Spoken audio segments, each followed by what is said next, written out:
La Chine a déclaré mercredi qu'elle considérait l'installation d'un cabinet taliban comme une étape importante vers le rétablissement de l'ordre intérieur et la poursuite de la reconstruction d'après-guerre. Nous respectons toujours la souveraineté, l'indépendance et l'intégrité territoriale de l'Afghanistan, adhérons à la non-ingérence dans les affaires intérieures de l'Afghanistan et soutenons le peuple afghan à choisir de manière indépendante une voie de développement adaptée aux conditions du pays. Nous espérons que l'Afghanistan établira une structure politique large et inclusive, suivra des politiques intérieures et étrangères modérées et prudentes, combattra résolument tous les types de forces terroristes et vivra en bon terme avec d'autres pays, en particulier ses voisins.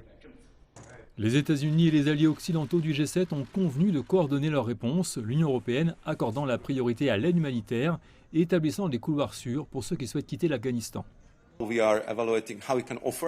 Nous évaluons comment nous pouvons offrir cette aide humanitaire pour nous assurer qu'elle est sûre, qu'elle va aux personnes qui en ont vraiment besoin, car il y a bien sûr beaucoup de personnes déplacées à l'intérieur du pays.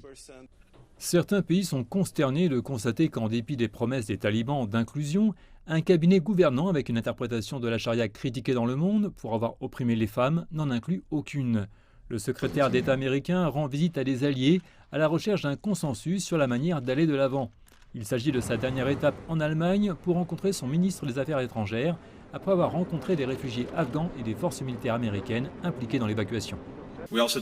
Nous veillerons à ce que les talibans s'en tiennent à leurs engagements et obligations de laisser les gens voyager librement, de respecter leurs droits fondamentaux, y compris les femmes et les minorités, de veiller à ce que l'Afghanistan ne soit pas utilisé comme rampe de lancement pour des attaques terroristes et de ne pas mener de violentes représailles contre ceux qui choisissent de rester en Afghanistan. Alors que Washington réfléchit à la manière de procéder, les États-Unis ont des considérations supplémentaires à prendre en compte.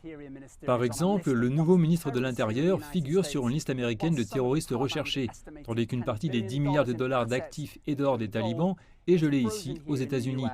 La Maison-Blanche dit qu'elle n'a pas l'intention de changer cela, mais devra peut-être finalement reconsidérer en fonction du type de relation qu'elle souhaite avec ce nouveau gouvernement.